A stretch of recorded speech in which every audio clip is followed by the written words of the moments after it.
परम पूज्य श्री साहब जी, उपस्थित सत्संग में आए सभी सज्जन वृंद, अभी हम लोग श्रवण कर रहे थे सुख, शांति, समृद्धि हमारे जीवन में नहीं आते हैं। उसका कारण हम स्वयं हैं।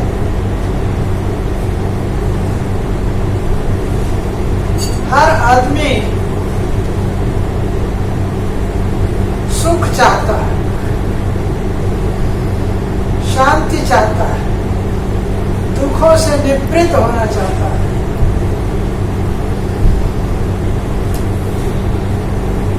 फिर भी ये चीजें हमारे जीवन में उपलब्ध नहीं हो पाती। किसी भी खिलाड़ी को, अच्छे खिलाड़ी को जब हम देखते हैं तो उस विभाग में रुचि रखने वाले व्यक्ति ये सोचता है कि काश ऐसे मैं भी खिलाड़ी होता। कोई गायक को देखते बढ़िया गाते हुए तो गायक जो बनना चाहते हैं उसके मन में होता है कि ऐसा मैं भी गायक बनता। इसी प्रकार कोई धनपति को देखता है जिसके पास अपार संपत्ति है, उसके मन में होता है कि वह मैं भी ऐसा संपत्तिवान होता, रूपवान होता। किसी के प्रवचन शैली को सुनकर के आदमी सोचता है कि ऐसा मैं भी बोलने जानता, ऐसा मैं भी नाचने जानता।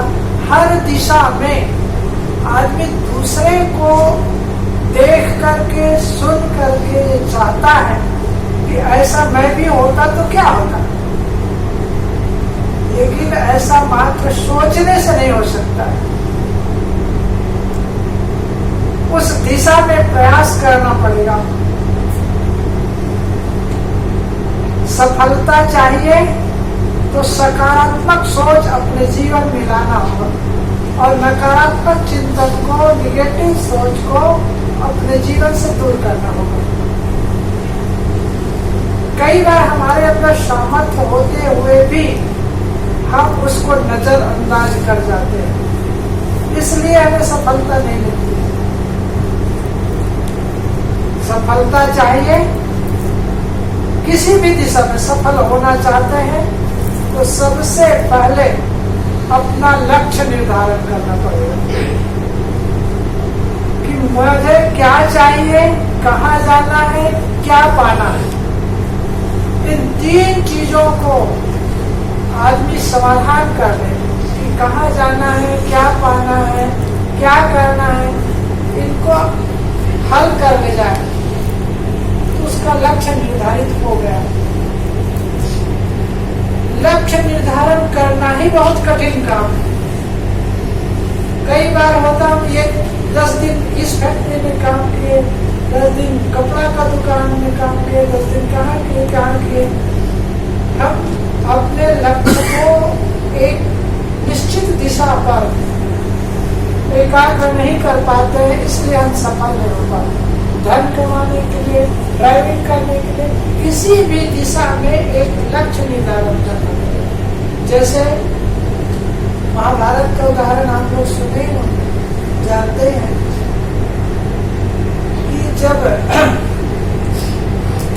गुरु द्रोणाचार्य ने वान विद्या सिखा रहे थे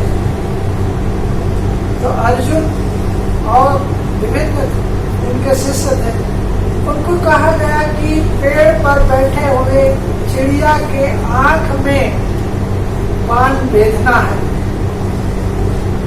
और पूछते थे कि तुम्हें क्या दिखाई पड़ रहा है। तो कोई कहते चिड़िया दिखाई पड़ रहा है, कोई कहते पेड़ चिड़िया दोनों दिखाई पड़ रहा है, कुछ भी। और वो बाण चलाने को कहते हैं तो उनके आंख पड़ने की। अर्जुन को कहा गया कि तुम्हें क्या दिखाई पड़ा। अर्जुन ने कहा गुरुदेव मुझे केवल चिड़िया की आंख दिखाई पड़ रही है और उसने वाहन चलाया और चिड़िया के आंख पर ही उनका वाहन जाकर के वार किया। तो कहने का तात्पर्य कि हमें अपने लक्ष्य दिखाई पड़ना चाहिए। यदि हमें लक्ष्य दिखाई पड़ गया कि मुझे क्या करना है, तो उस दिशा में निरंतर आगे बढ़ेंगे तो सफलता मिलेगी। और सफलता प्राप्त करने के लिए एक लक्ष्य जो है पक्का करना पड़ेगा। जैसे मान लो मुझे यहाँ से पाकिस्तान जाना है, तो उस दिशा में निरंतर हम प्रयास करते रहे। ऐसे ही किसी भी दिशा में धन चाहिए, पद चाहिए, प्रतिष्ठा चाहिए, सुर चाहिए, जो भी चाहिए हम पहले निर्धारित कर लें, फिर उस दिशा में प्रयास करते हैं।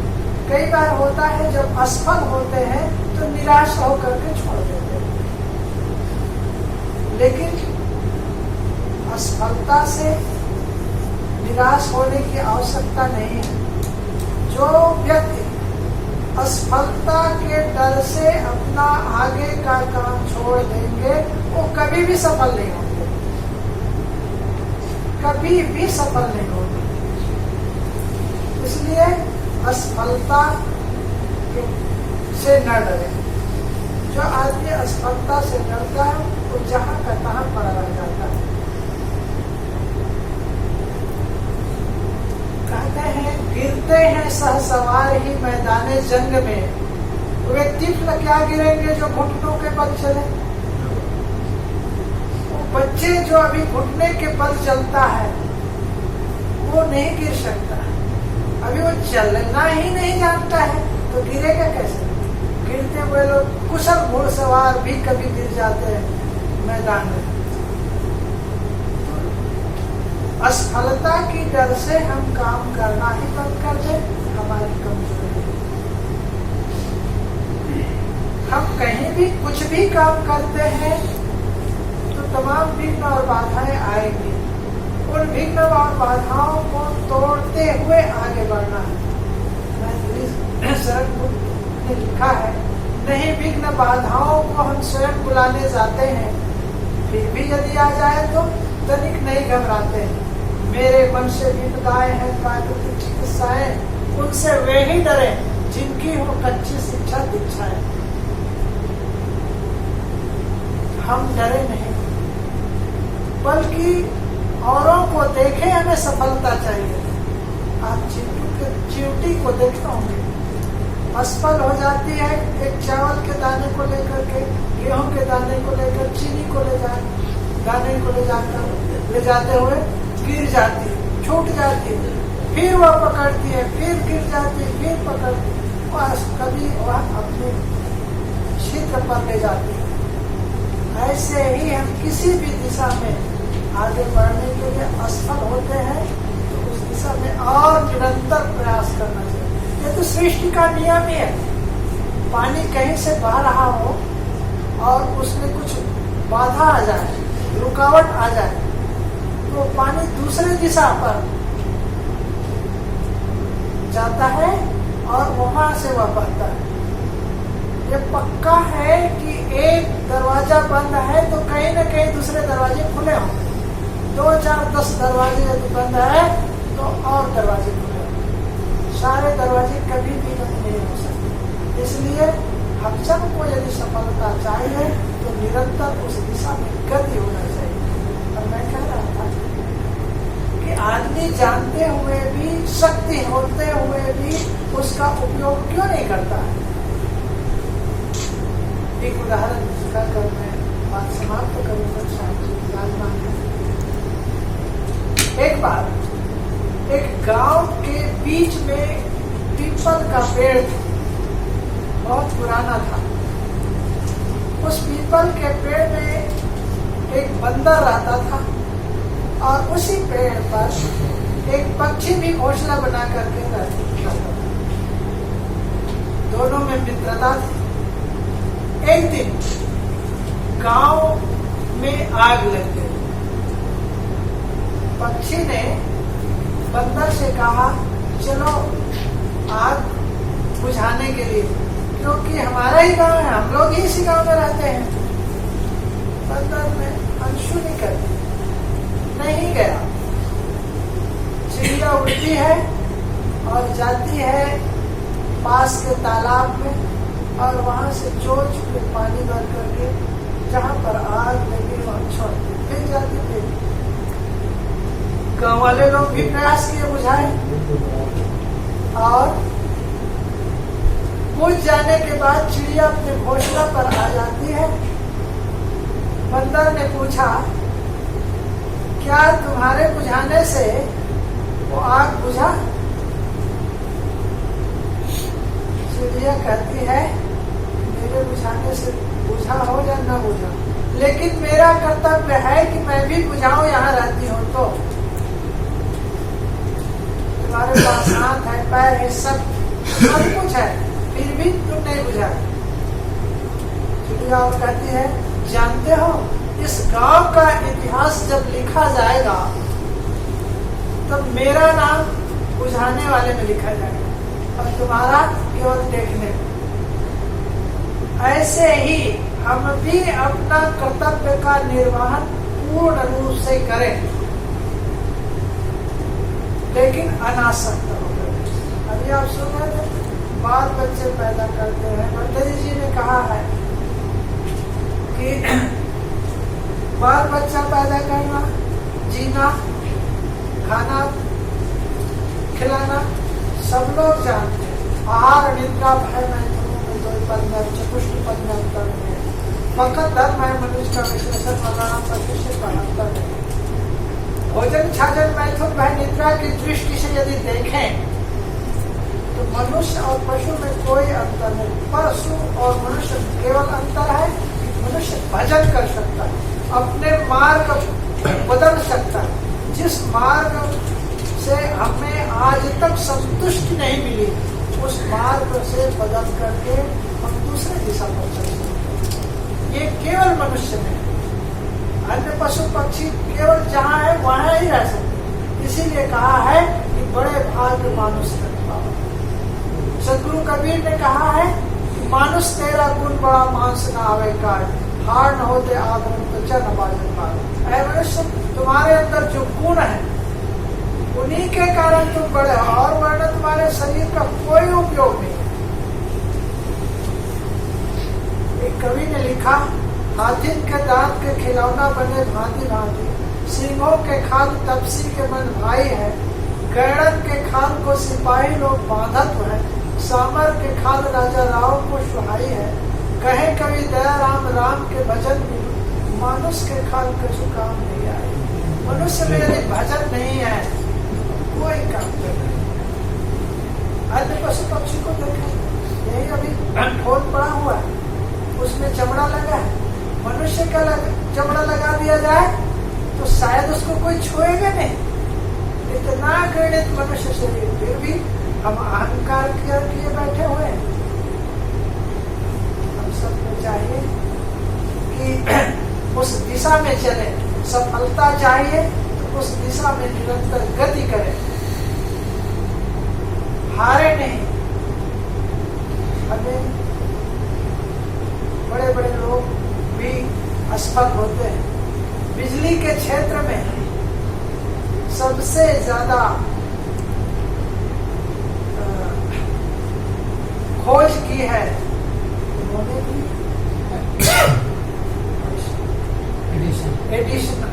एडिशन। बिजली के क्षेत्र में बहुत सारे खोज किए हैं, लेकिन बहुत ज्यादा बार भी असफल हुए, लेकिन वो असफलता अपना छोड़ा नहीं। गाड़ी में जो रेडियम लगता है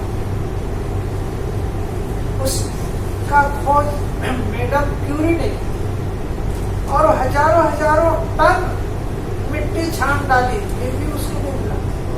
लेकिन वह अपना सफलता का अभियान जो है उसे छोड़ी नहीं, और इतनी सफलता प्राप्त की। बहुत सारे ऐसे काम है जो आदमी असफल होता है, छोड़ देता है, लेकिन जो चाहता है कि मुझे सफल होना है, उस दिशा में आगे बढ़ना है, चाहे वो अध्यात्म की हो विद्या अर्जन के क्षेत्र में हो, व्यापार के क्षेत्र में हो, धन कमाने का क्षेत्र में हो, जिस दिशा में आदमी बढ़ना चाहे उस दिशा में बढ़ सकता है, बशर्ते उन्हें अपना अभ्यास नहीं छोड़ना, उस दिशा में गति करते रहना, यहाँ से बोझे कभी फंसाना। मान लीजिए एक रास्ता बंद है तो दूसरा रास्ता कच्चा कीजिए, गाड़ी मोटर बंद है पैदल भी जा सकते, जाना है बस इतना निश्चय होना चाहिए तो आदमी पहुंच जाएगा।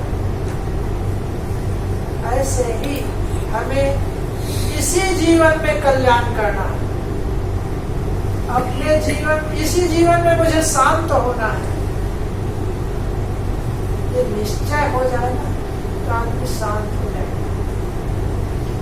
इसी जीवन में मुझे मन को एकाग्र करना है, बाह्य विषयों से मन को रोकना है, ऐसा यदि सोच ले, पक्का कर ले तो कोई दुर्लभ नहीं, अब निश्चय नहीं कर पाते। हमें चाहिए उस दिशा को प्राप्त करने के लिए निरंतर गति करें। हमारे ऋषि कहते हैं चरण वर मधुबिंद चरण स्वाद मुदुम्बरम सूर्य पश्य श्रेमाणम यो नातम रहते चरण। सूर्य को देखें तो निरंतर, जब सूर्य में कोई बाहर चलने की गति नहीं है, लेकिन हमारे ऋषि तब की बात करते हैं जब ये शायद खोज नहीं की, तो कहते हैं कि सूर्य को देखे निरंतर गति कर रहा है। ऐसे ही हम भी हाथ पर हाथ धरे बैठे हैं, निरंतर गति करें। जो गति करता है वह कुटुंबक मीठा फल प्राप्त करता है। इसलिए हम सब चाहिए सुख और शांति प्राप्त करने के लिए जिस किसी भी प्रकार, चाहे वो संत साहित्य के माध्यम से हो, एकांत में रहकर हो, संतों की संगत में बैठ करके हो, भजन के माध्यम से हो, जैसे भी हमें सुख और शांति मिलना चाहिए, उस दिशा में प्रयास करते रहे। इस शुभकामनाओं के साथ बोलो सद्गुरु देव की जय।